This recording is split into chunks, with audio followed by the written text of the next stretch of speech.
Vou aqui começar a gravação, então. Te dar uns minutinhos. Quem às vezes está chegando no serviço, está ligando o computador agora, entrar. Enquanto isso, eu queria para perguntar só, né, para as pessoas que estão aqui, Marilene, Débora, Isadora, Mesaque, vocês têm alguma dúvida do conteúdo que vocês acompanharam? Sei que alguns entraram ao longo já do nosso curso de escrita científica, sobre as aulas que vocês participaram, tem alguma coisa que vocês gostariam de perguntar ou de colocar, podem fazer isso agora, daí eu respondo e na sequência a gente avança para o conteúdo de hoje, tá bem?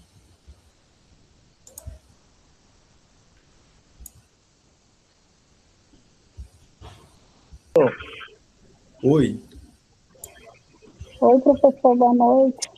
boa noite. Hoje é a minha primeira aula que eu estou participando, que eu já tentei participar e não consegui. Uhum.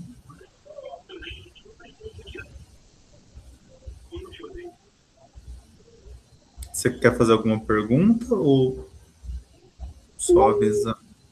Só mesmo de volta. Ah, então tá. Obrigado, Marilene. Estou aqui aprendendo. Tá Ótimo bem, professor, senhor. tá bem então, Marilene, obrigado. Nada. O Mesaque respondeu ali que tá tudo tranquilo. Isadora, Débora, tudo bem?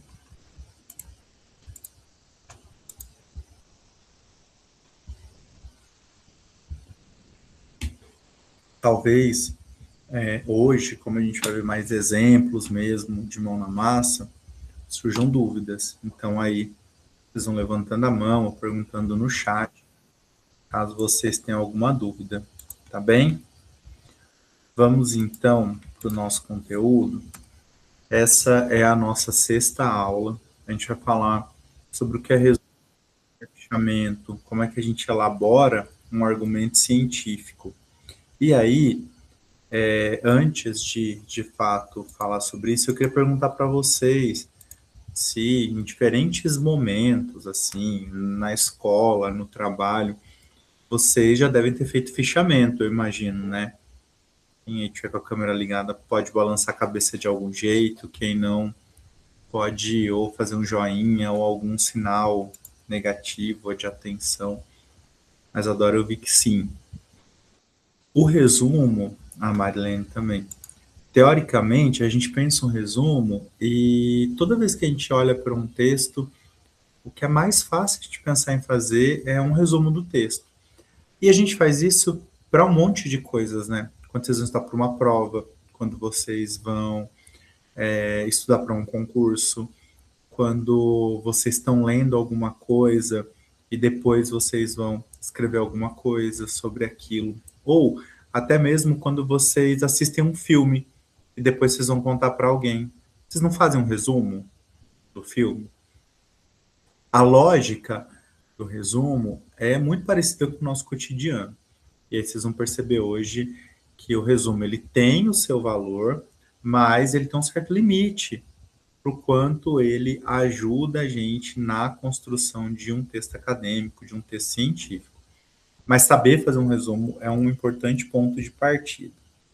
Mas antes de falar de como é que você escreve o resumo, de como é que você organiza um fichamento, é importante ter em mente, e aí eu vou relembrar algo que eu já falei em outras aulas, que toda vez que a gente se propõe a escrever um texto científico e a gente vai ler para isso, nós vamos fazer menções a outros autores, né? Eu disse para vocês na aula passada que nessa aula a gente vai falar um pouco sobre como é que você menciona esses outros autores. E é importante começar por isso, porque essa é uma base para depois pensar a construção do argumento de vocês. Então, um primeiro jeito de mencionar outros autores, e que é bem simples, é você copiar um trecho do que aquela pessoa disse. Para quem estava aqui na aula passada, eu terminei a aula fazendo duas citações de trechos do livro da professora Débora Diniz. Vocês lembram aquele livro da capa vermelha, a carta de uma orientadora? Pois é. O que é uma citação direta? Citação direta é quando eu copio um conteúdo que outra pessoa escreveu, sempre dando o devido crédito. Então, quando eu estou copiando algo que uma pessoa escreveu, eu coloco o sobrenome do autor, o ano daquela publicação e a página, porque daí quem vai procurar já sabe onde procurar exatamente aquela ideia. Tem dois tipos de citação que são citações diretas. Quando você copia um trecho grande, que tem mais de 3 linhas, ela sempre aparece destacada do texto. Então, vocês podem ver que é como se fosse um bloco, mais longe da margem, com uma fonte, uma letra um pouco menor, para que quem está lendo saiba que ali, como nesse exemplo, são as palavras de Junqueira, não é o meu argumento, é o argumento de Junqueira que eu estou copiando, trazendo para o meu texto. E quando a gente faz isso, você pode mencionar o autor, ou você pode, dentro da sua discussão, trazer o argumento e colocar no final o nome dos autores do seu texto. Isso também é uma citação direta longa, uma citação que aparece destacada do texto. Mas ainda é possível que você cite alguma informação, algum argumento que você copia literalmente do texto no meio do parágrafo. E aí, quando a gente faz isso no meio do parágrafo, nós usamos aspas. Vocês estão vendo ali, ó? Vou ler só a frase que começa no fim da terceira linha. Com a polarização mundial crescente, é fácil encontrar grupos onde, aí entre aspas, a política de assistência foi engolida como um discurso de esquerda. Como é uma citação direta, uma cópia de um texto, tem o sobrenome do autor, o ano e a página. Vocês estão vendo que ali tem duas chaves com reticências no meio? Significa que tinha um trecho de texto ali que ele não foi utilizado. Esse é um recurso que vocês podem utilizar para fazer citações. Sabe quando você olha e pensa assim, nossa, o começo é bem legal e o final é bem importante, mas no meio tem umas 5 linhas, que é um exemplo que não te serve, é um aspecto que não tem a ver com o que você está pesquisando. Você não precisa levar isso para o seu texto. Mas sempre que você copiar, aquilo que você copiar ou fica destacado, longe do texto, ou fica entre aspas. Mas também tem como você reescrever com as suas palavras uma ideia. É o que a gente chama de paráfrase. O que é a paráfrase? É quando, ao invés de copiar com as palavras de um determinado autor, ou de um conjunto de autores, algo que está disponível, eu leio e reescrevo a partir da maneira como eu entendo que aquilo pode ser resumido, reduzido. Por que citação indireta tem o ano, mas não tem a página? Porque a gente não precisa indicar a página se o nosso leitor não vai encontrar aquelas palavras exatas no texto. Às vezes, vocês vão estar lendo algo e vocês vão ler umas 4 páginas e aquilo vai virar um parágrafo. Então, isso é uma citação indireta. Quando eu fazia o doutorado, tem um parágrafo da minha tese, que é um parágrafo longo, deve ter umas 13 linhas, eu cito mais de 20 textos. E aí eu não coloquei a página. Por que eu não coloquei? Porque eu estava mencionando os textos que discutiam o tema da minha tese para os diferentes continentes.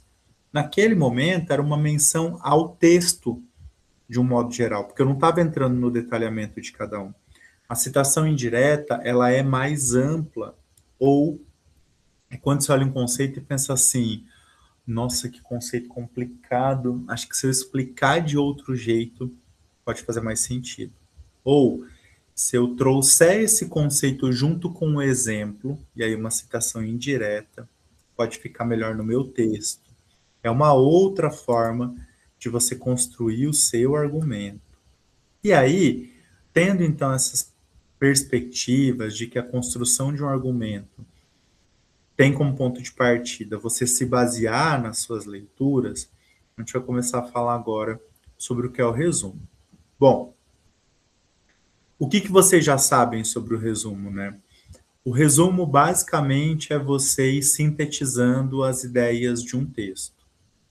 Você vai organizando esse texto, criando uma lista que pode ser de tópicos, que pode ser numérica, que pode ser uma sequência de frases ou de argumentos, e você vai sintetizar esse texto.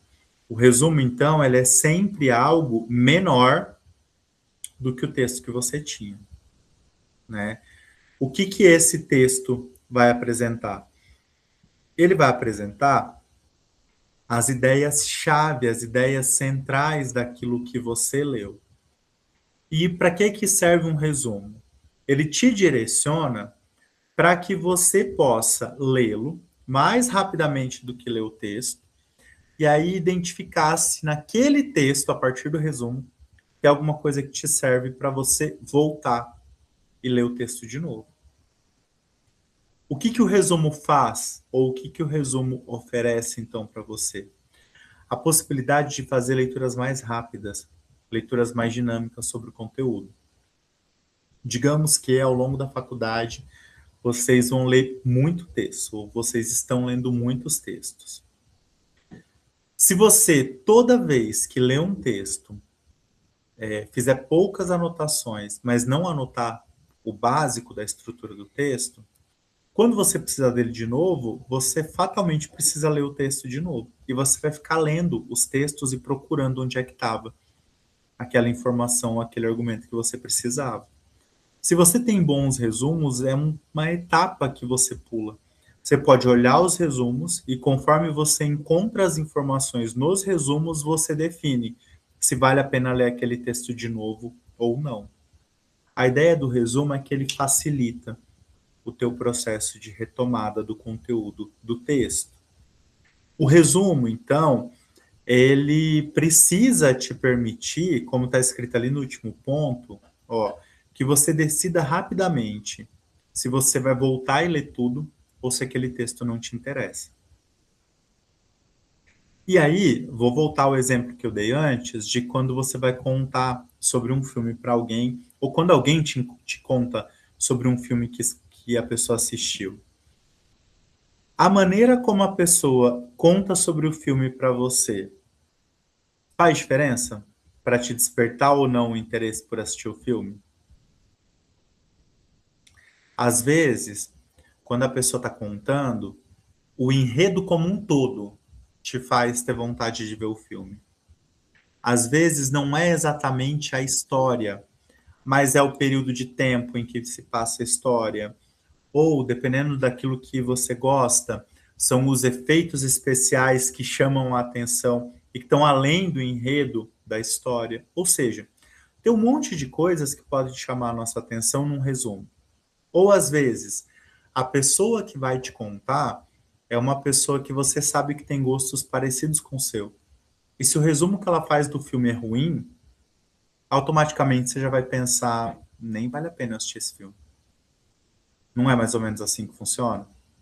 Né? A ideia do resumo, então, é que a gente consiga ter uma síntese do conteúdo e, a partir dessa síntese, saber se a gente vai voltar para esse conteúdo ou não.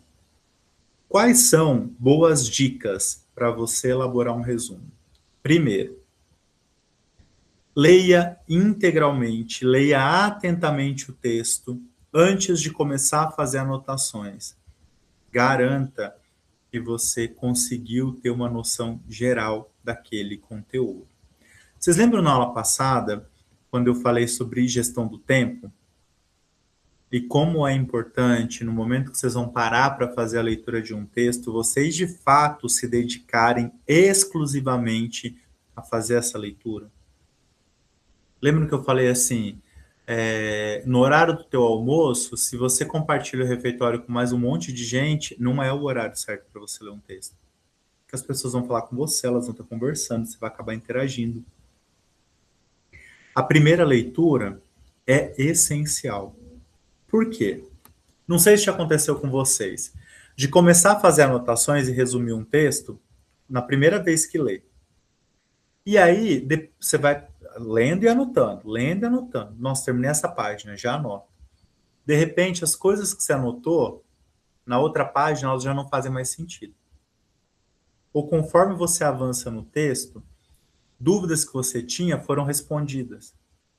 Ou um conceito que lá no começo você anotou que era muito importante, é justamente o conceito que o texto critica. Por que que isso acontece? Porque quando a gente vai lendo o texto e fazendo anotações na primeira vez que lê o texto, é como se a gente estivesse andando numa floresta escura. Você não sabe o que você vai encontrar. Então, se você para numa floresta escura para ficar marcando um monte de coisas e depois você descobre que você andou em círculo, você não perdeu tempo? O texto é a mesma coisa. O ideal é que você leia o texto inteiro uma vez e tenha uma noção geral do texto, porque depois, quando você, na segunda leitura, for organizar suas anotações, você vai passar pelo texto pensando assim: ah, esse ponto aqui, ó, ele não é importante, não preciso nem anotar.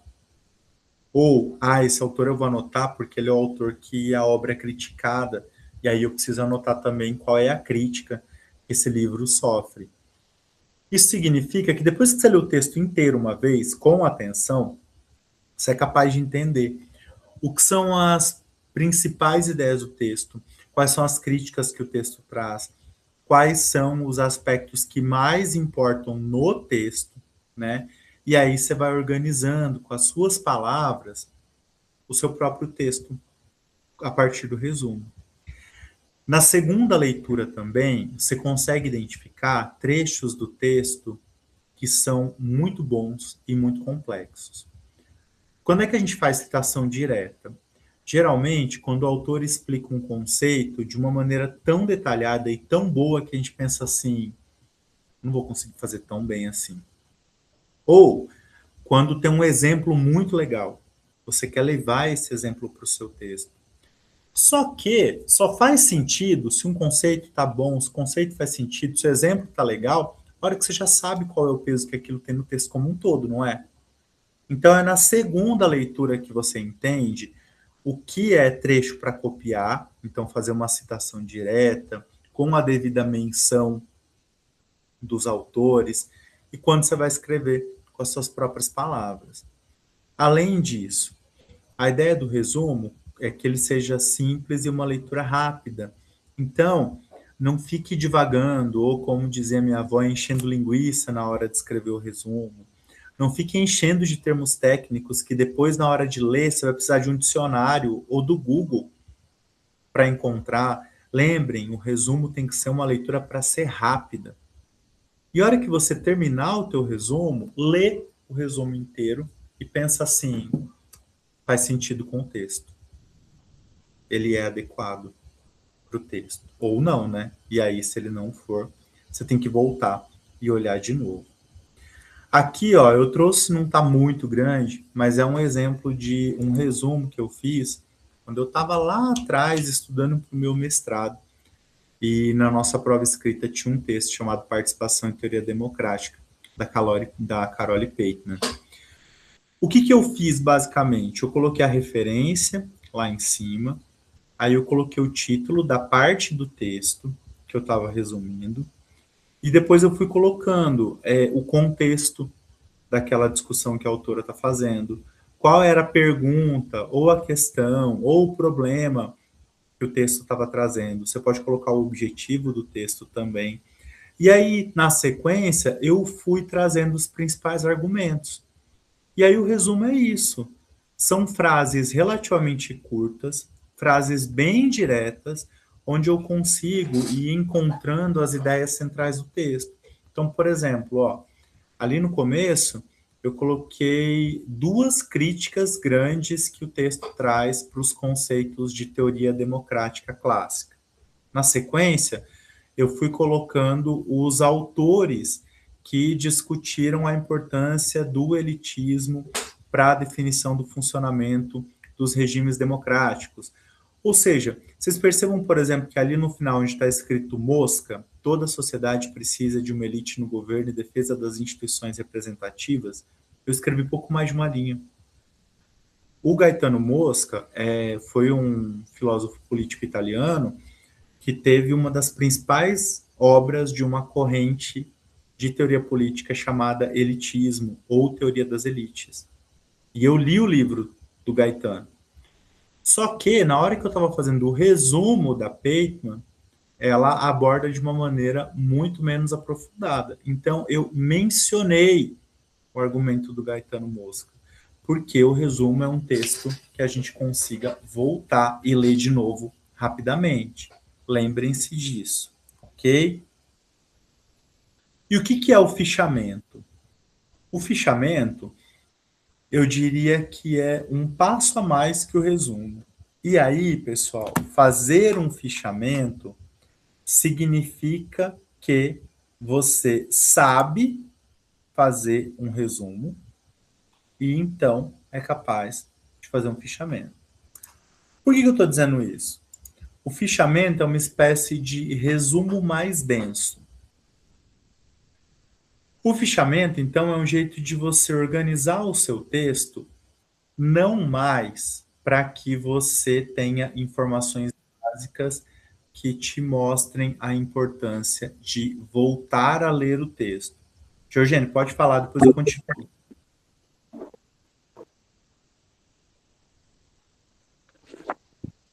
Voltar aqui, Georgene?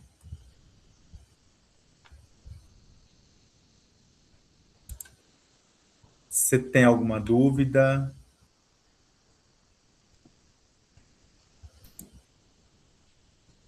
Alguma coisa que você queira perguntar?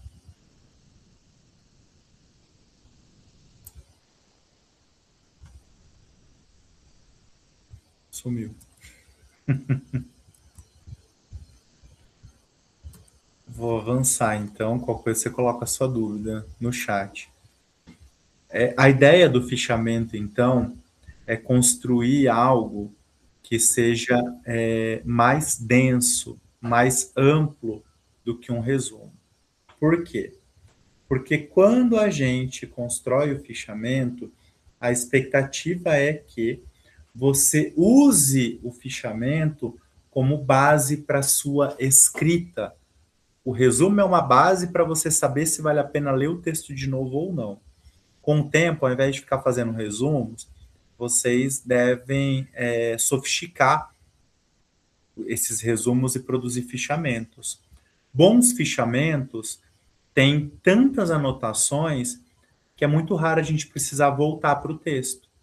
E aí você ganha tempo, se você não precisa voltar a ler o texto de novo, entendeu? O que o fichamento tem de diferente do resumo? Fichamento, ele é uma etapa que antecede a sua escrita, mas ele é uma etapa já mais organizada e mais elaborada do que o resumo, principalmente porque ele não é mais um momento em que você escreve do texto pelo texto. Você faz o fichamento de um texto, mas você também traz outras ideias, outros elementos para o fichamento. O que são outras ideias ou outros elementos, pessoal?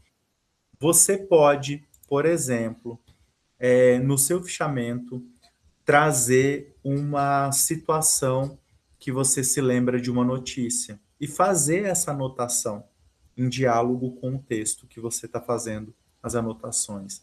Ou você pode lembrar de algo que você leu numa disciplina e aí você traz essa anotação para dentro do seu fichamento. Eu costumo dizer para os meus alunos o seguinte: o resumo ele é sempre menor do que o texto original. O fichamento, às vezes, é maior do que o texto original. Justamente porque você sintetiza as ideias do texto, que é o teu texto base, mas você pode complementar com outras informações. Então, digamos que você encontrou uma lei, ou o texto menciona uma lei, mas ele não fica discutindo ela. No seu fichamento, você pode abrir um tópico específico e pesquisar sobre a lei, trazer isso para dentro do seu arquivo. Ou seja, o fichamento é um arquivo que às vezes é mais completo do que o texto que você pegou para ler. Porque você consegue inserir mais informações, inserir outros dados que não necessariamente aquele texto tem. Como é que a gente organiza um fichamento? Primeira coisa, né? Tem que anotar qual é o texto que você está fichando. Anota, porque depois você vai precisar para fazer a sua referência. Lembra sempre de deixar nítido no seu texto qual é a fonte da informação que você está usando. Como no fichamento você pode trazer outros textos, outros argumentos, é importante que você sempre marque a fonte de tudo. Professor, se eu estou fichando um texto de Silva 2020, toda vez que eu usar uma ideia do texto, eu preciso colocar? Coloque. Coloca para você não misturar a informação que está nesse texto com uma informação que você pegou de outra fonte ou com uma impressão sua a partir de uma reportagem que você viu, a partir de algo que você interpretou, a partir de uma ideia que você teve para pesquisar depois. Porque às vezes você pode pegar o seu fichamento para ler semanas depois, meses depois. E aí você não vai lembrar de cabeça o que era do texto de Silva e o que era a sua anotação. Então, toda vez coloque. Ah, professor, mas eu tô lá e eu trouxe duas menções, citações indiretas ao texto de Oliveira. Marque que é o texto de Oliveira. E, lógico, no fim do seu fichamento, coloque a referência desse outro texto que você mencionou. Procure sempre ir trazendo, então, esses outros elementos que você começa a conectar com o teu texto e a partir dessas conexões você vai ampliando o seu conhecimento sobre o texto. Eu costumo dizer o seguinte: quando a gente começa a pensar a escrita, a gente consegue fazer resumos. Eu mostrei para vocês um resumo de quando eu estava usando para o mestrado, né? E o resumo ele é sempre o ponto de partida. Conforme você vai fazendo alguns resumos sobre o mesmo tema, você vai começando a enxergar conexões. Vai começando a pensar assim: nossa, nesse ponto aqui, ó, esse autor fala um negócio que tinha um outro texto que falava. Ah, eu já li sobre esse conceito que está aparecendo aqui, ó. Ou seja, conforme a gente vai lendo, é como se a gente fosse armazenando mais informações sobre aquele tema, né? Então, pessoal, o fichamento ele começa a acontecer na sua cabeça. Já aconteceu de vocês estarem lendo algo e durante a leitura lembrarem de outro texto?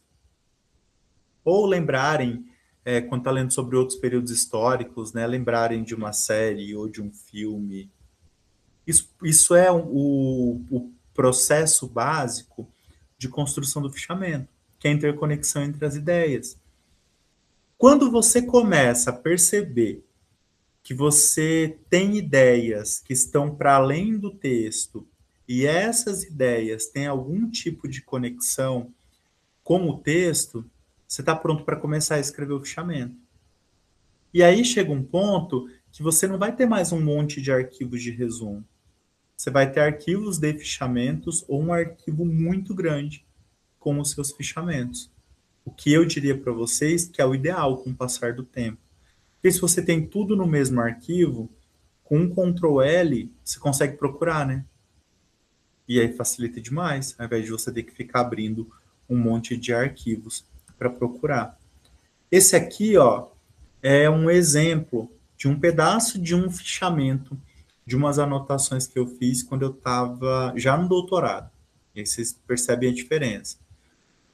O meu fichamento tem assim, ó, ali tem primeiro uma citação direta curta, menos de 3 linhas. Então, o sobrenome da autora, que é a Flávia Biroli, o ano da publicação, a página, o trecho entre aspas. Logo na sequência, tem assim, breve revisão dos argumentos dos feminismos, num livro de Miguel, 2014. Eu não estou usando as palavras do Luiz Felipe Miguel, é só uma informação, então não preciso pôr página. Aí na sequência, Os feminismos são interseccionais com relação à raça e classe social. Aí essa informação aparecia em dois dos textos que eu tinha lido, de Sorge e de Biroli Miguel. Coloco junto. Aí depois, uma citação indireta de uma única fonte. E aí aquele grande, olha só, a divisão das tarefas desde a infância gera aptidão das mulheres para atividades domésticas, naturalizando o processo histórico e cultural de socialização que constrói perfis, desconsiderando, por exemplo, as cobranças desiguais a meninas e meninos. Nesse sentido, é preciso entender os papéis de gênero como construções sociais, que hierarquizam mulheres e homens a homens, de modo que o problema não residiria na identidade de gêneros, mas na hierarquização dos gêneros. Vocês percebem que eu não fiz menção a nenhuma fonte, só está no fim do parágrafo. Isso significa que toda essa ideia está no texto de Lara com outras pessoas de 2016. Até onde eu li ali, mas na hierarquização dos gêneros, não tem aspas em nenhum trecho grande, só em uma palavra. Isso significa que era eu escrevendo com as minhas palavras, uma citação indireta. Na sequência, eu abri aspas, porque daí eu estou usando as palavras dos autores. O gênero como instituição, e aí vai até o fim desse item. Na sequência, pensar o aumento da representação política de mulheres trata-se de uma questão de qualidade democrática, bem como de redução de injustiças e desigualdades no sentido de uma democracia mais pluralista. E aí eu mencionei o autor entre parênteses, Turrein. Na sequência eu coloquei, para Miguel, visaria a redução de uma injustiça intuitiva. Vocês percebem que tem dois jeitos diferentes de citar os autores? Uma é quando eu coloco a ideia e ponho o nome do autor entre parênteses, sem colocar no texto corrido, como ali eu coloquei na sequência, ó, para Miguel. Ou seja, vocês percebem que no meu fichamento tem várias ideias nas quais eu estou utilizando muitos textos diferentes e para esses muitos textos eu fui mesclando as formas de escrita. Tudo isso porque, produzindo um fichamento, aqui eu estava um fichamento sobre desigualdade de participação política entre homens e mulheres, eu fui juntando ideias, juntando argumentos. Por que que isso é possível? Porque o fichamento, diferentemente do resumo, ele não é feito pensando o texto pelo texto. Ele é feito pensando as ideias que os textos discutem. Então, para pensar a participação política de homens e mulheres e quanto ela é desigual e reflete um monte de outras desigualdades que a gente tem estruturantes na nossa sociedade, eu usei um monte de textos, ó. Eu usei o livro da Biroli, o livro do Miguel, o texto do Sorge, um livro da Biroli com o Miguel, outro livro do Luiz Felipe Miguel, o texto de Lara et al., um texto do Turrein, um artigo do Luiz Felipe Miguel de 2001, um artigo da Iris Young e um artigo da Anne Phillips. Nesse trecho que vocês estão vendo ali, tem 10 diferentes fontes. E não significa que eu não usei, que eu não mencionei esses textos em nenhum outro lugar do fichamento. Conforme o tema ou o argumento que eu estou discutindo, é que eu mobilizo os textos. O fichamento, então, é quando você começa a articular as diferentes ideias que aparecem nos resumos. Por isso que eu coloquei ali que ele é um diálogo entre fontes. O fichamento é quando você começa a ver as ideias que se repetem, as ideias que se complementam, as ideias que são contrárias, e você vai trazendo essas informações para dentro das suas anotações. Pessoal, eu estava na tela do slide e eu vi que fez barulho, mas eu não vi quem levantou a mão. E eu não estou com nenhuma mão levantada. Fui eu, professor. Eu queria saber do texto de Lara de 2016, qual que era o título, se tu tiver. Eu posso passar depois? Claro! Porque eu tenho que abrir o arquivo do meu fichamento para depois passar. Você tem acesso ao meu e-mail, né? Tenho sim. Me manda um e-mail, que daí se eu tiver o texto, eu já te mando o texto inteiro. Tá bom, muito obrigada. Tá bom? Por nada. Quem mais, Débora? Professor, e no caso de se eu for usar um relatório, por exemplo, o censo do INEP, que eu só vou fazer uma análise de dados, vou usar os dados que estão nele. Como que eu tenho que citar ele no meu texto? Porque daí não vai ter uma discussão, né, de ideias ali dentro, eles são só apenas dados. Mas os dados você tem que discutir, né? Você não vai só colocar números, você tem que dizer por que que você está expondo os números, para que serve para o seu argumento a apresentação desses números, então você tem que discutir os números. Não, eu vou discutir os números, mas eu queria saber como que eu vou citar essa fonte no meu texto. Você vai colocar INEP 2000 e, sei lá, se for O ano do 25, censo. por exemplo, de acordo com os dados coletados pelo Censo da Educação do INEP em 2024, a situação dos equipamentos era X. Uhum. Questionada sobre as condições de trabalho dos professores, 70% das instituições de ensino disseram que a hora atividade é insuficiente, por exemplo. Entendeu? Uhum. Então, às vezes o dado está dentro de uma tabela. Só que você não vai pôr a tabela no seu texto. Você pode colocar, se ela fizer sentido inteira. Mas às vezes você quer pegar dados, pinçar dados, né? Isso. E aí você tem que escrever sobre os dados para que a pessoa que está vendo o seu texto saiba que se ela for no relatório, o que ela vai encontrar. Então eu vou usar o mesmo método para qualquer tipo de relatório que eu fizer, desde que até que seja daquela da OCDE, que é a Organização para a Cooperação e Desenvolvimento Econômico, é a mesma lógica. A lógica é a mesma, independente do texto. Então tá, obrigada. Se você for copiar uma tabela, copiar um quadro, você coloca inteiro no seu texto, mas você precisa falar sobre a importância dos dados do mesmo jeito, tá? Uhum. Ou você pode não colocar a tabela. O que eu costumo fazer? Às vezes eu quero falar sobre os dados que estão num texto. Mas, se eu copiar a tabela para depois eu explicar os dados, vai parecer que eu estou copiando tudo que tem no texto. Só que tem coisas que eu quero enfatizar que são diferentes do que aquele texto original, digamos assim, enfatizou. O que eu faço? Eu coloco mais ou menos assim. No artigo X, fulano apresenta uma tabela com dados descritivos sobre papapá, pipipi, popopó. Daquela tabela, e aí você coloca autor, ano e página, porque quem quiser vai lá e olha a tabela. Destaca os dados sobre, e aí eu só vou puxar aquilo. Vou te dar um exemplo, Débora. Eu não sei quais de vocês acompanham as discussões sobre política, mas tem um professor da Fundação Getúlio Vargas chamado Felipe Nunes, que tem aparecido muito na mídia, porque ele escreveu um livro chamado Brasil no Espelho. Não sei se vocês já ouviram falar. Nos últimos meses ele esteve em programas da Globo News, no Altas Horas, e eu já até falei dessa pesquisa aqui. É uma pesquisa que entrevistou quase 10 mil brasileiros e fez uma espécie de panorama de como a população brasileira se relaciona com a política. Tem um gráfico muito grande, que ocupa uma página inteira, que fala sobre os principais tipos de estigma ou de manifestação de preconceito que os brasileiros demonstram. E aí são umas 18 ou 20 categorias.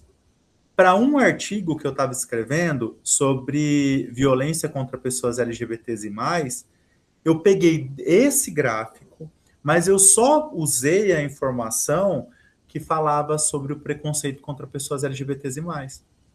Então, Débora, eu não coloquei o gráfico inteiro no meu texto e eu também não expliquei todas as informações que tinha. Eu só coloquei mais ou menos assim, em pesquisa recente apresentada por Nunes em 2025, página X, consta um gráfico que apresenta quais são os principais grupos para os quais os brasileiros manifestam preconceito, sendo que X% declararam-se preconceituosos contra pessoas LGBTs e mais. Você percebe que então eu peguei um gráfico de uma página inteira, que o Felipe gasta mais umas 2 explicando, e eu tirei um argumento de 3 ou 4 linhas? Por quê? Porque como meu texto era sobre violência LGBT-fóbica, o resto não fazia diferença para o texto. E aí é o teu trabalho, Débora, de ir pensando dos relatórios aquilo que serve para a tua pesquisa. Pode ser que no teu fichamento você vá construir um parágrafo onde você mostre assim, ó, segundo o relatório do INEP, e aí você vai colocar. Esses dados contrariam a informação sobre o Brasil que consta no relatório da OCDE, porque acontece, tá? Às vezes, a gente, quando está trabalhando com dados que são dados públicos, acontece assim, o órgão público tem um tipo de dado, aí se as organizações do terceiro setor produzem os dados, são diferentes. Se é o executivo que faz dado, geralmente ele faz muito positivo. Aí quando o Ministério Público ou o Judiciário vai investigar, o dado não é tão positivo assim. Tem vários organismos internacionais que eles têm um rigor para dizer se aquilo é bom ou ruim, que às vezes é muito mais elevado. Qualidade de educação é extremamente problemática no Brasil, né? Então, muitas vezes, os índices internacionais, eles têm critérios que são mais altos do que os nossos. E aí o dado fica muito inferior. E aí, Débora, é o teu trabalho no seu fichamento e fazendo esse diálogo. E aí você não vai só mostrar o dado, você vai explicar isso que eu estou falando, né?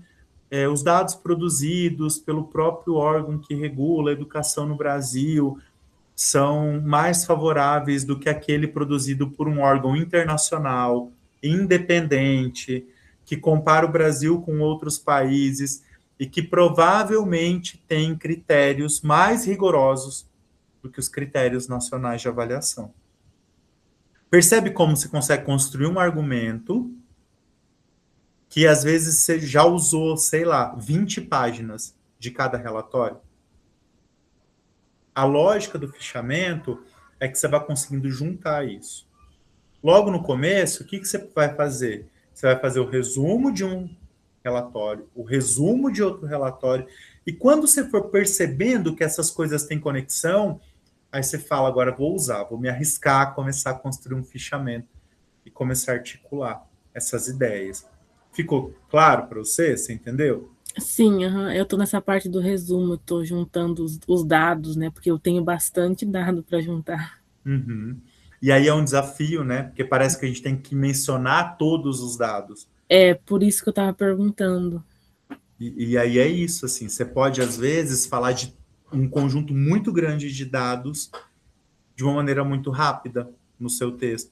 Porque, às vezes, o dado é a parte central da sua pesquisa, mas, às vezes, ele é um elemento de contextualização, né? No caso, ele é mais de contextualização. Então, o ideal é que você consiga criar ali 2, 3 parágrafos, né? Para sintetizar e levar o seu texto até o ponto que você realmente precisa discutir. Obrigada. Tá bem? Nada. Então, só para a gente amarrar essa parte, né? E se vocês ficarem com dúvidas, aí vocês já sinalizem. Resumo e fichamento, as diferenças, né? O resumo é um texto contínuo e um texto finalizado. O que significa? O resumo de um texto é uma coisa que você faz e ele acaba, porque é daquele texto. E o fichamento, ele é uma espécie de processo, é um jeito de documentar. Por quê? Conforme você vai lendo outras coisas, você vai complementando o resumo, o fichamento, perdão. Você vai trazendo mais coisas. Então, o resumo, você começa e termina. O fichamento, ele sempre pode ir aumentando. Porque quando você lê outra coisa, quando você encontra uma outra informação, você vai agregando aquilo. Uma dica que eu dou para vocês é a seguinte: mesmo quando vocês terminarem, que seja um artigo, que seja o TCC de vocês, quando vocês lerem, continuem alimentando o arquivo de fichamento de vocês. Porque se um dia vocês quiserem retomar, vocês não têm que ficar lendo de novo para depois colocar no arquivo de fichamento. Tenham isso como um hábito e facilita demais no momento da construção. Então, pensem assim, o resumo, ele serve bastante para a gente. mas ele serve até a gente conseguir caminhar por meio de uma escrita que seja articulada do fichamento. Eu falo para os meus alunos assim, os resumos são como andar de bicicleta de rodinha. São textos curtos, como tem começo, meio e fim, é seguro de fazer. E a gente se acostuma com segurança, né? E tirar a rodinha da bicicleta não é fácil para todo mundo. Não é, e a gente pode cair. E fazer fichamento é o processo de andar sem rodinha.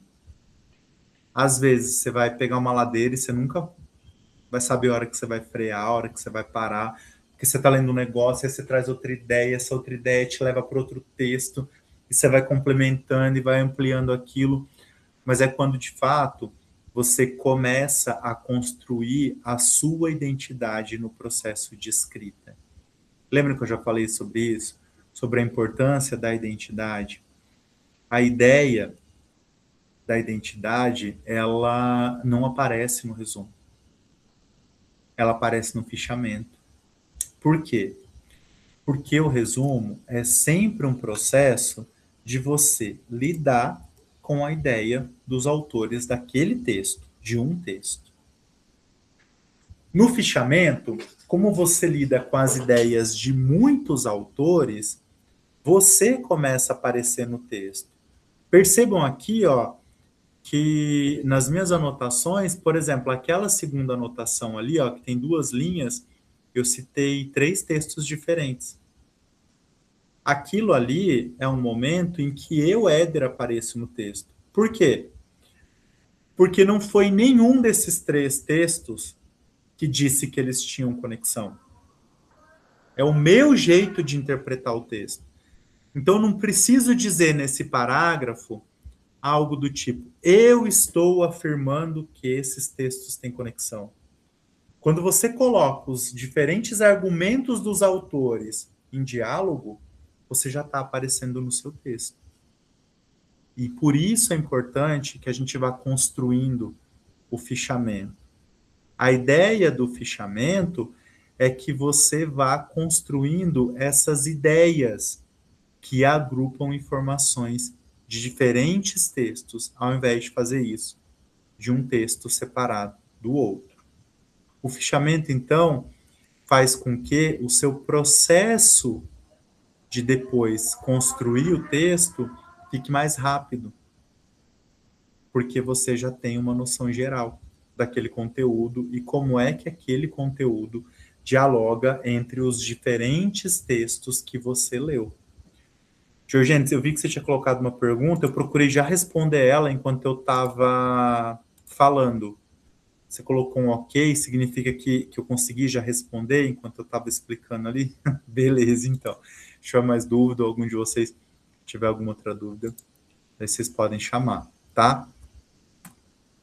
E aí, eu vou trazer de novo a Débora. Prometo que é a última vez que eu trago esse livro, mesmo que eu fale para vocês o quanto ele é um livro bem legal, para falar um pouco sobre o perfil que ela traça. É a Isadora que está lendo, Isadora? Você já chegou nos tipos de leitoras que a Débora fala? A Débora tem uma coisa bem curiosa que eu esqueci de falar antes, que é o seguinte. Ela escreve todo o livro mencionando as pessoas para quem ela trata, a quem ela se refere, no feminino. Basicamente, ela diz assim, toda ciência, toda norma culta sempre é feita para homens. Eu oriento muitas mulheres, então eu vou escrever sob a perspectiva de mulheres. E leiam como vocês quiserem, mas é assim que eu vou escrever. Eu já li uma outra autora, que é uma psicóloga lá da Universidade de Brasília, que é uma mulher trans, que escreve sobre transfeminismo, que ela diz assim, eu vou sempre usar o feminino porque eu estou falando de pessoas. Então, a pessoa autora, a pessoa pesquisadora, mas eu não vou colocar a palavra pessoa. Então, eu vou escrever a autora, vou escrever a pesquisadora. E são estilos de escrita.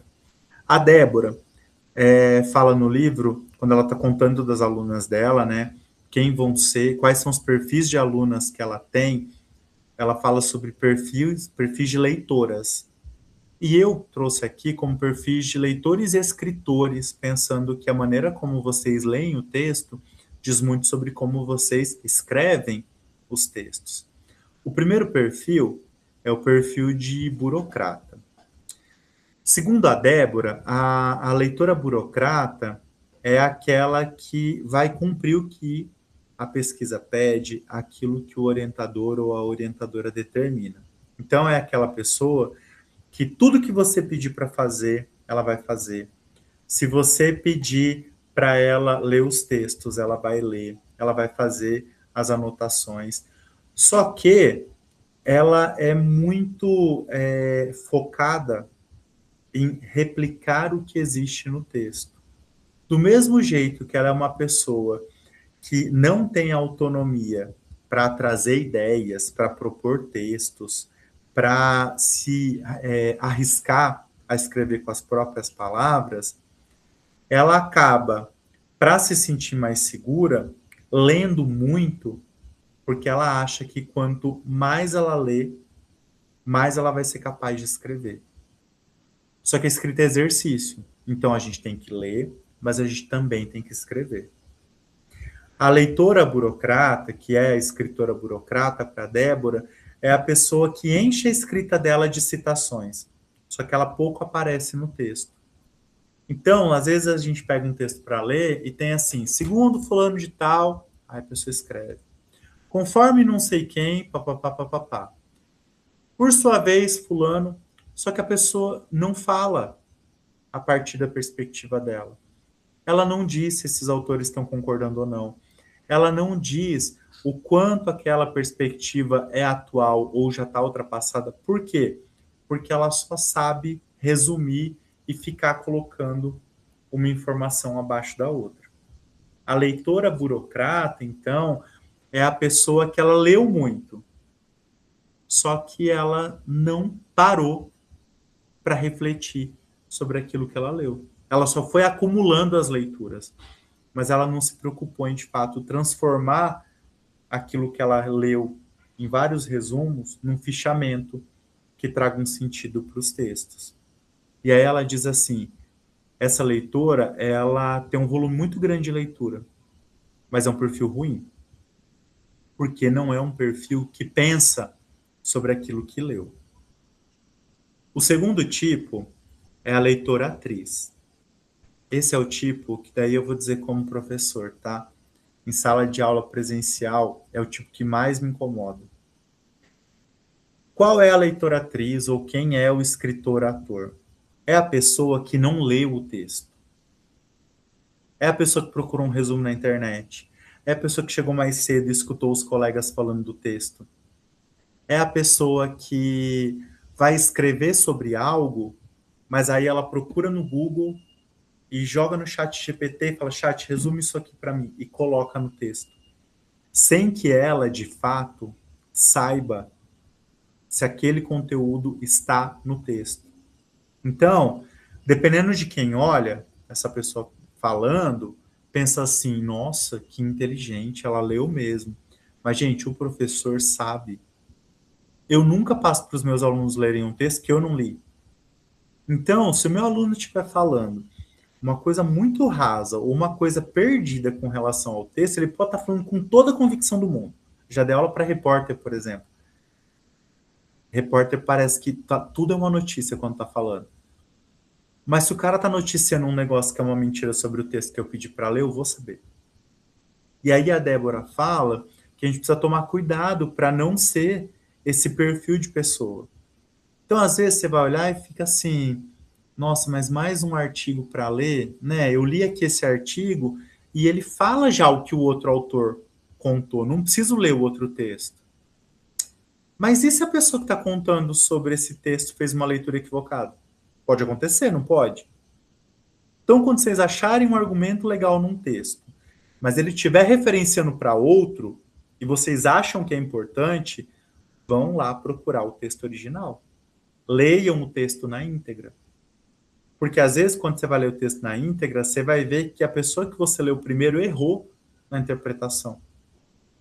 E se você tivesse comprado barato isso, você ia ter errado também. E aí, por isso, é importante não ser uma leitora-atriz. Que é aquela pessoa que finge que domina o conteúdo, que finge que de fato leu sobre aquilo, que finge que entendeu, mas é uma pessoa rasa. As pessoas rasas são fáceis de identificar. Tá? O terceiro tipo é o tipo que deixa alguns orientadores desesperados, que é a leitura desmedida. É aquela pessoa que ela sempre vai ler mais, ela sempre quer ler tudo, e ela vai aumentando, e ela nunca passa dessa etapa, a etapa da leitura. Porque para ela, ler é importante, e ler mais é importante, e ela não tem a dimensão de que chega uma hora que você precisa sintetizar aquela leitura. Ou seja, ela lê muito, mas ela não constrói fichamentos que simplifiquem aquilo que ela leu. É como se a gente pensasse assim, para cada livro que você lê, se você continuar sempre fazendo um resumo, e para cada artigo sempre fazendo um resumo, vai chegar um momento que você vai ter 70 arquivos. E daí, na hora que você tiver que escrever, vocês concordam que vocês vão gastar muito tempo lendo todos esses resumos separados para daí pensar o que fazer com essas ideias? Quando vocês, depois de 5, 6 leituras, resolvem tirar a rodinha e começar a transformar os resumos num fichamento, até você chegar na leitura 70, você vai ter um arquivo só, onde as suas ideias já vão estar, um monte delas, dialogando. Não é melhor? Então, a atenção que a Débora diz para que a gente não seja uma leitura desmedida é no sentido de que não pode ser sempre ler mais e só ler. A gente tem que ter foco. Eu leio porque eu estou fazendo uma pesquisa e o resultado dessa pesquisa é o que eu tenho que escrever. É um artigo, é um TCC, é um texto para um evento. Então, eu preciso, durante o meu processo de leitura, ir construindo algumas sínteses para que eu seja capaz, depois, de escrever sobre ela. Se eu não consigo fazer isso, então eu sou uma leitora desmedida. E isso pode ser um problema. O último tipo de leitora é a leitora criativa. E aí tem as estrelinhas, né? É o perfil ideal que a gente espera de vocês. Mas não que vocês comecem, mas que vocês vão se tornando essa pessoa. A leitora criativa, que depois se torna a escritora criativa, é alguém que tem curiosidade, que é cheia de dúvidas, que se arrisca a escrever fichamentos, mas também é aquela pessoa que ouve a orientação, que entende qual é o momento de ler, qual é o momento de escrever, que questiona a teoria, mas que não questiona só por questionar, mas busca argumentos para construir o seu questionamento. É alguém que filtra os textos que realmente são importantes e depois que lê os textos importantes, se ainda tem tempo, vai ler textos secundários. Mas se o prazo está apertado, e na UniCV, por exemplo, a gente tem disciplinas modulares, às vezes você tem um prazo apertado. Então eu li os textos principais, pau na máquina, vou escrever meu texto com eles. Se der tempo de fazer alguma coisa depois, eu faço. Mas que tenha essa noção do que é principal, do que é secundário, e que dialoga. A professora Suzier colocou aqui no chat que ela tem essa vivência, ela me orientando, né? A gente já falou sobre isso aqui no doutorado de Ciências Sociais, e a gente troca nesse sentido. Eu passo, às vezes, no começo do ano mesmo, eu dei alguns livros para ela com os bilhetes assim, fichar os capítulos, sugiro fichar os capítulos tal, tal e tal.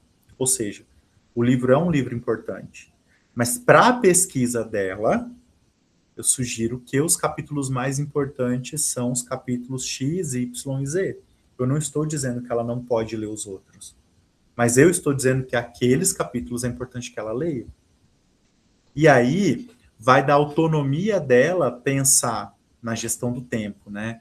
Eu tenho tempo de ler os outros? Ou agora eu vou ler esses que são os principais e depois eu olho para os outros, se der tempo. Ou, conforme eu for desenvolvendo a minha escrita, eu posso perceber que tem alguma coisa que parece que ficou solta e que está em outro capítulo. Daí eu vou voltar para ler aquele texto. Esse é o processo de uma leitora criativa, que é uma escritora criativa. Eu espero que vocês cheguem a esse perfil. O perfil de pessoas que leem, que vão filtrando os textos, sempre dialogando com quem orienta a sua pesquisa, porque faz muita diferença. A pessoa que te orienta, ela já passou pelo processo que você está passando, né? Ela já teve que aprender a escrever o texto, ela já mandou textos para diferentes espaços, então, um texto para um evento, um texto para uma revista, um capítulo para um livro, ou escrever um livro todo, já escreveu o TCC, uma dissertação, às vezes uma tese, ela tem experiência. Ouça essa pessoa para que a sua escrita, então, seja uma escrita muito focada no objetivo que a sua pesquisa tem. E aí, por que a gente precisa pensar qual é o nosso perfil de escritora ou de escritor? Porque esse perfil é o que vai definir o quanto a gente vai conseguir evoluir, avançar, melhorar na hora de construir os nossos argumentos. Pessoal, vocês têm alguma dúvida ou alguma curiosidade sobre os perfis de leitores? Alguma coisa que vocês queiram colocar antes de eu entrar nesse último terço da aula? Se alguém tiver, coloca aí que eu tomo um golinho de água.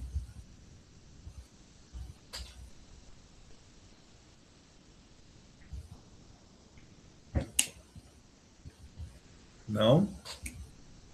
A professora Suzy colocou que vocês querem ler tudo, o tempo não permite, e é exatamente isso. Quando vocês estão fazendo um texto, e ó, o professor Suzy tem um doutorado, são 4 anos, às vezes vocês podem ter um módulo para escrever um TCC, mas acreditem, nem em 4 anos dá tempo da gente ler tudo que a gente gostaria de ler.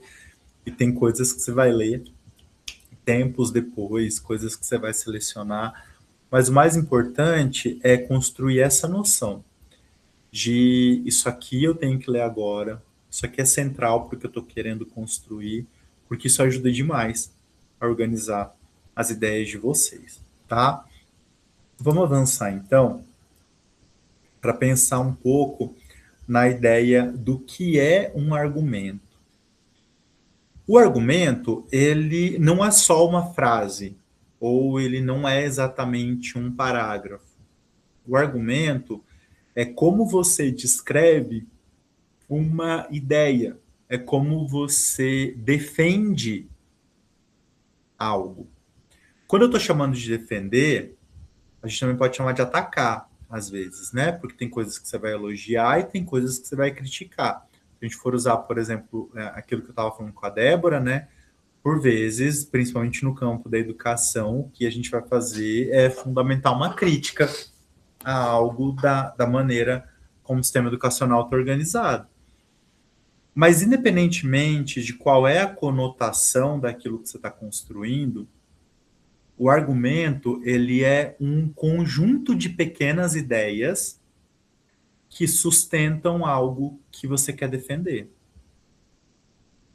A ideia, então, do argumento no texto científico é que esse conjunto de pequenas ideias seja fundamentada em leituras que você fez. Na vida comum, tá? Quando duas pessoas discutem, elas procuram trazer argumentos, não é? E aí elas vão lembrando coisas, vão falando coisas. Às vezes elas vão falar, por que fulano disse? Porque eu me lembro que você mandou a mensagem tal. E às vezes ela vai falar um negócio que são vozes da cabeça dela.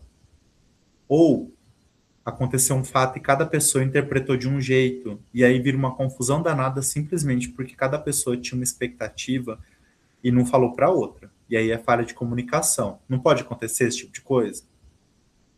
Na vida da gente, o processo de argumentação, ele pode ser solto, assim.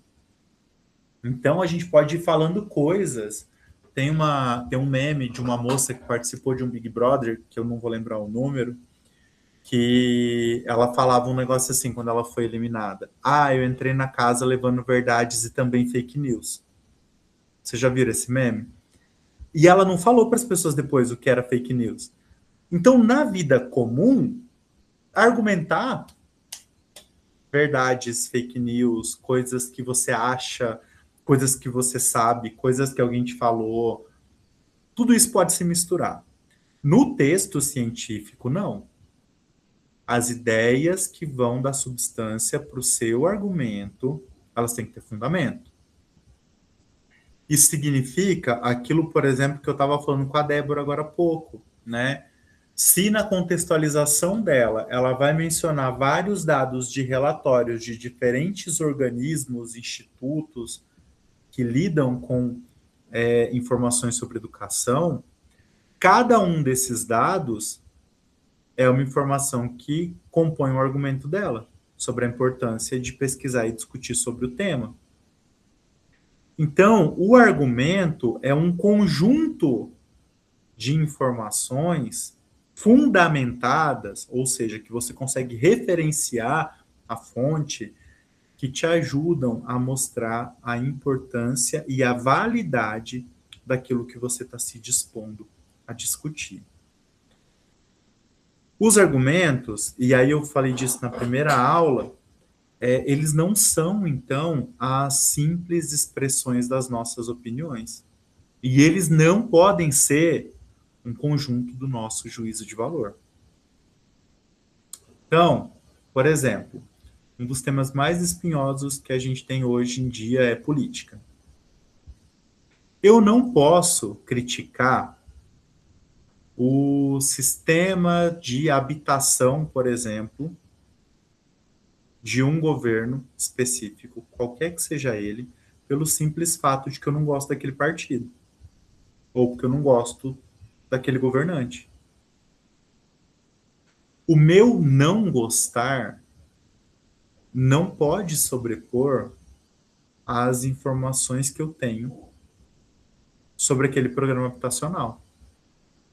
Então, por exemplo, eu posso não ter gostado da gestão de um determinado governador aqui do estado do Paraná. Mas aí, eu estou escrevendo um texto que vai falar sobre educação pública. E esse governador que eu não gostei foi o governador que mais investiu recursos para a construção de prédios em universidades. Eu posso dizer que ele não fez nada para a educação? Não posso, é uma questão ética, né? O meu texto, ele pode ser confrontado por outras pessoas, ele vai ser lido por outras pessoas.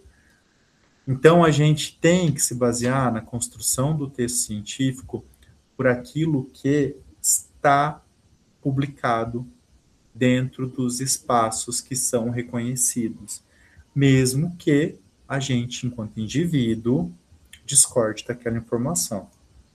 A minha opinião, a maneira como eu enxergo, ela não pode ser maior do que os argumentos. O que eu posso fazer, por exemplo, nesse caso que eu mencionei, né, do investimento em construção de prédios e universidades? Eu posso, se eu quiser fazer a crítica, dizer assim, de fato, foi o governo que mais liberou recursos para a construção de prédios. Entretanto, o recurso destinado à educação superior foi somente para isso, e não houve mudanças na carreira, gerando desestímulo aos professores e os funcionários do ensino superior. Não houve investimento em manutenção, então muitos equipamentos foram perdidos ou se tornaram obsoletos. Ou seja, eu posso, se eu conseguir fundamentar, construir a crítica que contrapõe o elogio, mas eu não posso simplesmente só criticar porque eu não gosto, tá? Então, o argumento científico é algo que está além da nossa vontade. Ele tem a ver com o conjunto de textos que a gente leu. Professor, mas é impossível que só tem texto falando bem. Eu também acho, é muito difícil que tenha uma unanimidade sobre algum tema. Se você não está encontrando, tem que mudar o jeito de pesquisar. Lembra quando, algumas aulas atrás, eu estava falando sobre como é que a gente faz as buscas? Tem que mudar os termos usados para as buscas para que você consiga encontrar outros tipos de resultado que te tragam a possibilidade de construir um outro argumento, tá? A lógica de construção de um argumento é que você traga todos os dados possíveis que te ajudem a levar aquela informação. Quando eu estou falando de dados, não necessariamente eu estou falando de números, tá? Um dado, ele pode ser um percentual, ele pode ser uma quantidade, mas ele pode ser o número de uma lei, ele pode ser o nome de uma pessoa que adotou uma determinada postura, que é uma postura de destaque positiva ou negativamente. Esse dado pode ser um conjunto de cidades. Eu já dei um exemplo aqui falando sobre como a gente tem que tomar cuidado na hora de delimitar o que a nossa pesquisa vai tocar. Eu não posso, por exemplo, ler um texto. Tem um grupo de pesquisa da Universidade Federal do Rio Grande do Sul que escreve muito sobre cultura política de jovens, a partir de Porto Alegre. Eu não posso pegar um texto que esse grupo publica e dizer que o meu argumento é sobre os jovens brasileiros. Vocês entendem? Se o texto é sobre os jovens de Porto Alegre, só sobre aquilo. Eles têm algumas pesquisas que são só sobre jovens que estudam em escolas públicas. Veja, já não é mais os jovens de Porto Alegre, é os estudantes jovens de escolas públicas de Porto Alegre. Então, quando vocês vão construindo os argumentos de vocês, vocês precisam sempre ter uma noção do que é que aquela pessoa argumentou. Um outro exemplo, você está escrevendo sobre, por exemplo, a política de assistência social no estado do Paraná. Eu não posso pegar um argumento de alguém que fez uma análise da política de assistência social numa cidade do interior da Paraíba, como Campina Grande, e comparar com o que eu estou encontrando no Paraná. Por quê? Porque não é nem a mesma esfera de governo. Cada esfera de governo só tem como ser comparada com ela mesma. Vocês concordam que é injusto? E mais do que isso, a maneira como as políticas se estruturam no governo federal, nos governos estaduais e nos governos municipais é diferente. Então, a gente tem que tomar cuidado na construção dos argumentos para que a gente sempre deixe nítido para o leitor o que eu estou usando para argumentar. Eu posso usar um texto sobre a avaliação da política pública de assistência social de Campina Grande na hora que eu estiver falando sobre a política de assistência no estado do Paraná, desde que eu não iluda o meu leitor, mas eu diga, por exemplo, Pasquarelli 2020, analisando a política no município de Campina Grande, aborda isso, isso e isso. São critérios que podem ser importantes também considerar numa análise para o estado do Paraná. Ou seja, eu não vou comparar. E não é o dado do Pasquarelli que me serve, mas quais foram os critérios que ele utilizou para análise. Vocês percebem que tem um argumento importante aí? De olhar o que o outro autor considerou relevante para eu fazer na minha pesquisa. Então, o argumento, ele tem várias formas de ser desenhado. Ele pode ser os dados do INEP ou da OCDE, mas ele pode ser a forma de coletar os dados. Ele pode ser o tipo de métrica que os indicadores possuem, e não necessariamente o resultado em si. Tá? E o fato é que o que faz um argumento ser bom, o que faz um argumento ser forte, é você conseguir construir uma boa argumentação sobre ele, fundamentando com um conjunto de autores. Por isso que eu disse para vocês que o ideal é vocês conseguirem com o tempo largar a rodinha e andar de bicicleta, que é construir o fichamento que vai ficando grande, que vai ficando denso. Porque conforme vocês vão articulando vários autores em torno de uma ideia, isso vai virando um argumento bom, vai virando um argumento forte, porque você vai mostrando que é um argumento bem fundamentado. Para a gente construir o argumento, então, o ideal é que a gente sempre faça as nossas leituras tendo em mente que a leitura sempre é parte do processo de anotações que vão levar a gente para o fichamento. O que isso significa? Não ler o texto pensando só no texto. É ler o texto pensando com que outro texto ele dialoga, se ele usa o mesmo autor, ou ele destaca o mesmo livro que um outro, ou se ele traz informações que vão rebater ou que vão confirmar algo que eu já li em outro lugar. Ou seja, você vai construindo o que eu coloquei ali, ó, no segundo item. O diálogo com outras vozes na escrita é uma necessidade para marcar sua própria posição teórica. Você vai construindo a sua posição teórica. Vocês, não sei se já aconteceu até o momento da formação de vocês, de pegarem para ler textos, e aí vocês vão ler o texto de uma pessoa e ela cita um monte de autores. Aí vocês vão ler um texto de uma outra pessoa, de outro lugar, e ela cita basicamente o mesmo conjunto de autores para fazer um referencial teórico. Isso acontece quando a gente já tem um campo onde os textos clássicos, os textos que mais chamam a atenção, eles já estão sedimentados, já está mais ou menos definido, já se sabe, né? Isso aqui são os textos clássicos, essas são as leituras mais importantes.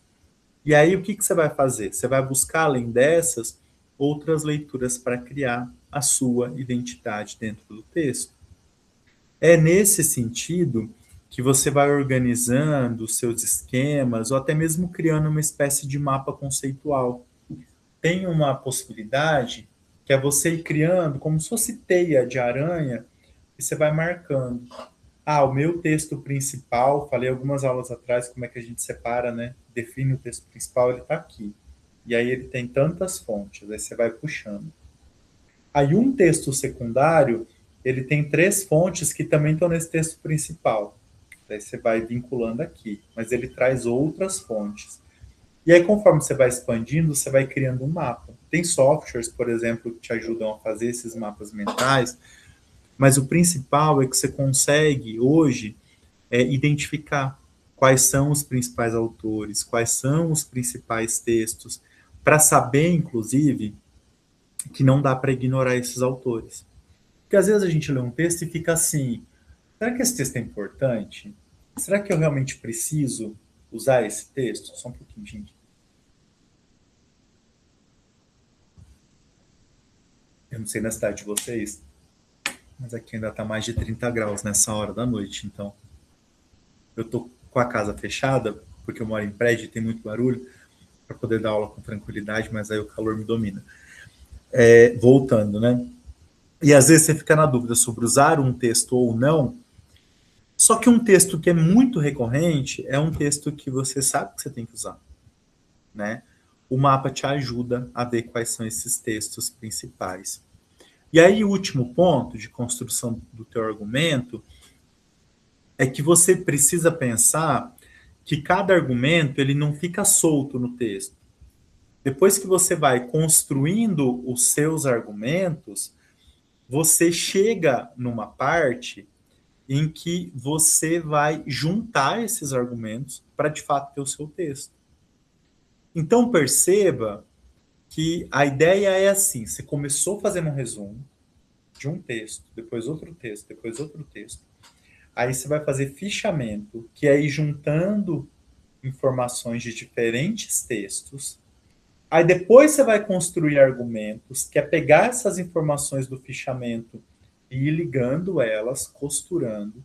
e depois esses diferentes pequenos grupos de argumentos você costura para formar o seu texto. Lembra que eu falei que a capa do livro da Débora é um bordado e que ela fala que a escrita e a pesquisa remetem ao bordado? A ideia, então, é que você vá costurando as informações para que ela vire o seu texto. Para a gente terminar, eu trouxe aqui um exemplo de construção de um argumento num texto meu, que eu fiz depois de todo esse processo. Então, eu fui lendo os textos separadamente. Então, o texto do Ocado Ribeiro e Lazari, o texto do Moreno, o texto do Duran, do Hanklinger, do Wurtman, do Vilela George Calisto, da Salgado, da Swank, todos eles separadamente. E depois eu fui juntando essas ideias, mobilizando para construir uma ideia maior. Vou ler rapidinho, prometo. São diversos estudos que utilizam dados de opinião pública nacionais acerca da participação em movimentos sociais LGBT+, como Ocado Ribeiro e Lazari 2018 e Moreno 2018, no contexto nacional, por exemplo. Mas pouco é produzido cientificamente sobre o comportamento político desses sujeitos, Duran 2021. Hanklinger, por sua vez, em estudo comparativo do comparecimento eleitoral entre LGBT+, e heterossexuais, identificou que pessoas com orientação sexual não heteronormativa têm padrões de escolhas distintos de heterossexuais. Percebam que o meu primeiro parágrafo é falando sobre pessoas LGBTs, o segundo parágrafo já é comparando pessoas LGBTs com pessoas heterossexuais, ou seja, eu estou encadeando diferentes argumentos. O estudo de Wurtman sobre o caso alemão, por sua vez, constatou que LGBT+, comparecem eleitoralmente de maneira expressiva, especialmente em contextos de embate à democracia. Mas pouco se estuda sobre suas decisões eleitorais e a expectativa é de que sejam liberais moralmente, ao que se contrapõe no caso brasileiro, por exemplo, a existência de gays de direita entre o eleitorado. E aí, a partir desse ponto no parágrafo, eu estou trazendo a discussão de literatura internacional para exemplos do caso brasileiro. Ou seja, eu trouxe o debate entre diferentes fontes, e aí eu cito Vilela George Calisto e o livro da Fernanda Salgado, e trago agora um elemento conjuntural, e também de LGBT+, conservadores e contrários à luta por direitos para tal público nos poderes executivo e legislativo, como o governador do Rio Grande do Sul, Eduardo Leite, e o ex-vereador de São Paulo, Fernando Holliday, e a vereadora de Londrina, Jessicão. Ou seja, a partir do meu fichamento, eu fui trazendo pessoas LGBTs+, que venceram eleições e transformei isso numa informação que me ajuda a construir o meu argumento dentro do texto. E eu estava falando sobre participação eleitoral, por isso eu trouxe exemplo de pessoas eleitas para o Executivo e Legislativo. Aí, na sequência, já com relação ao envolvimento em atividades contestatórias, ou seja, eu estou mudando a forma de participação do voto para o protesto, Swank 2018 apresenta resultados de pesquisas que apontam que a participação em grandes manifestações, como paradas de orgulho, entre os estadunidenses é praticamente restrita a LGBT+. Contudo, tal público se envolve mais em protestos e em movimentos feministas do que heterossexuais. Vocês percebem que eu fui linkando diferentes ideias para construir um grande argumento que é mostrar o que as pesquisas falam sobre participação política de pessoas LGBTs. O primeiro parágrafo fala sobre participação em movimentos sociais. O segundo fala sobre comparecimento eleitoral e eu mostro que não são só essas pessoas LGBTs que podem ser conservadoras, mas que elas também elegem outras pessoas LGBTs conservadoras. E no terceiro parágrafo, eu falo sobre como essas pessoas participam de protestos. Ou seja, 3 modalidades diferentes de participação política, 3 argumentos diferentes, com autores mencionados que são diferentes, mas que trazem um encadeamento de ideias, discutir participação política de pessoas LGBTs e mais. E aí, qual é a ideia? Que eu vá mobilizando essas fontes, esses textos, para articular as ideias e trazer fluidez, ou seja, o texto faz sentido na minha sequência de argumentos. E agora eu queria perguntar para vocês, fez sentido para vocês? É esse exemplo e aquilo que eu fui construindo na aula de hoje, sobre como é que vocês produzem o texto de vocês? Vocês conseguiram entender a importância que o resumo tem, mas como ele é um passo para depois vocês avançarem na construção de textos mais complexos, de argumentos em fichamentos, que depois vão chegar na ideia de estruturar os argumentos e na hora de encadear os argumentos para virar um texto? Faz sentido, gente? Sim? Beleza, eu fico satisfeito, então. Eu vou passar a palavra para a Júlia, que é a nossa mediadora que está aqui acompanhando a aula agora. E aí eu terminei o conteúdo de hoje. Depois que a Júlia der o recado que ela tem para passar para vocês, se alguém tiver levantado a mão ou tiver escrito alguma dúvida no chat, eu ainda respondo e depois a gente termina a nossa aula, tá bom? Júlia, pode ficar à vontade. Boa noite, alunos. Boa noite, professor Éder. Vocês estão conseguindo me ver? Eu tô, Júlia. Ah, perfeito. É que eu estava com um probleminha na câmera, por isso que eu estou perguntando.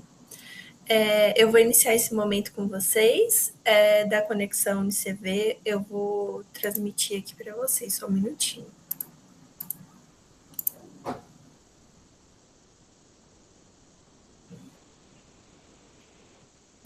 Bom, pessoal, esse momento da conexão UniCV é o momento de trazer recados da instituição para vocês, né? E sempre estar próximo de vocês, alunos. Eu quero passar para vocês que no dia 18 de março, a gente vai ter um Masterclass da pós-graduação, um evento onde a gente vai trazer palestrantes e representantes com temas específicos de cada área de ensino. Os temas eles vão ficar a critério de cada coordenador, né, que vai abordar, buscar esses assuntos. Então, se inscrevam. No final vai ter uma certificação que vale horas, vocês podem usar como atividades complementares. Eu vou deixar aqui no chat depois o link para vocês, caso queiram acessar também. Quem tiver interesse e tiver com o celular na mão, só apontar o celular para o QR Code aqui da tela, tá bom? Um outro espaço muito legal, que eu não sei se muitos de vocês conhecem, a nossa ambientação, que tem ali no nosso portal do aluno, né? A ambientação tem vários vídeos de como vocês acessam o portal do aluno, dicas de estudos, a metodologia do ensino à distância, né? Então, é muito bacana que vocês acessem, né? Que tem o passo a passo. Assim que você acessa uma disciplina ali no seu ambiente virtual, na parte de cima está escrito ambientação. Se vocês clicarem, vocês conseguem ver todos os vídeos de como acessa, dicas de estudos também, então é bem legal.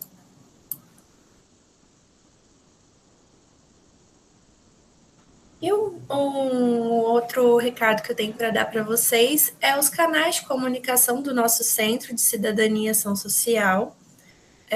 Quem tiver interesse, quiser seguir o nosso centro, é muito bacana que vocês tenham acesso, porque lá a gente divulga várias atividades do curso, mas também da instituição, né, para vocês sempre ficarem antenados, né? Aqui tem os canais de comunicação dos cursos de Ciência Política, Ciências Sociais e Sociologia, e também dos cursos de Serviço Social. Professor Éder, agradeço por esse espaço, esse era o recadinho que eu tenho para dar para vocês hoje. Muito obrigada pela atenção, pessoal. Obrigado, Júlia. Pessoal, vi que ninguém colocou nenhuma dúvida, então eu vou encerrar a aula de hoje. Agradeço vocês pela presença, por cada manifestação aí, quando vocês vão batendo palma, fazendo joinha ou mostrando na câmera. Essa interação é importante demais para que a aula flua. Eu espero que tenha feito sentido para vocês. Na próxima semana, então, a gente se encontra de novo na quinta-feira e agora indo para a reta final. do nosso curso. Tá bem? Tchau, tchau, gente. Boa noite.